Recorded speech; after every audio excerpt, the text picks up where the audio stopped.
பிஸ்மில்லாஹிர்ரஹ்மானிர்ரஹீம். அல்ஹம்துலில்லாஹ் வஸ்ஸலாத்து வஸ்ஸலாமு அலா ரசூலில்லாஹ் ஸல்லல்லாஹு அலைஹி வஸல்லம். அஸ்ஸலாமு அலைக்கும் வரஹ்மத்துல்லாஹி வபரகாத்துஹு. அன்பானவர்களே, வாஜிபான இஅ்திகாஃப் ஒன்று இருக்கிறது. அதாவது நாமெல்லாம் ஏதாவது ஒரு காரணத்தை, ஒரு காரியத்தை முன்வைத்து அல்லாஹ்விடத்தில் நேர்ச்சை பண்ணுவதற்குத்தான் வாஜிப் என்பதாக சொல்லப்படும்.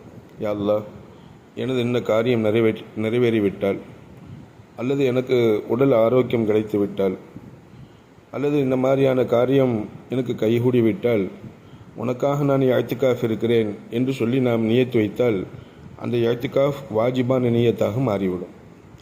அதாவது நேர்ச்சை இஅ்திகாஃப், அது வாஜிபான இஅ்திகாஃப்.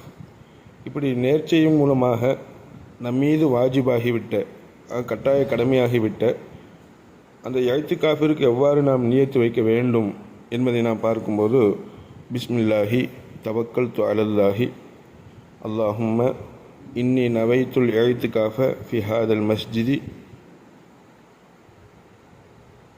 வாஜிபன். அல்லாஹ்,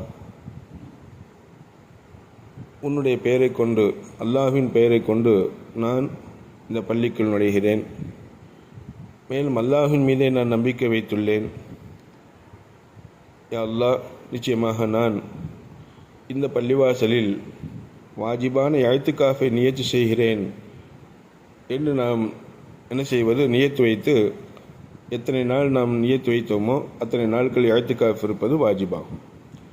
அல்லாஹ் நமது அமல்களை ஏற்றுக்கொள்வானாக, எல்லா விதமான பாக்கியங்களையும் தந்தல்வானாக. ஆமீன். அஸ்ஸலாமு அலைக்கும் வரஹ்மத்துல்லாஹி வபரகாத்துஹு.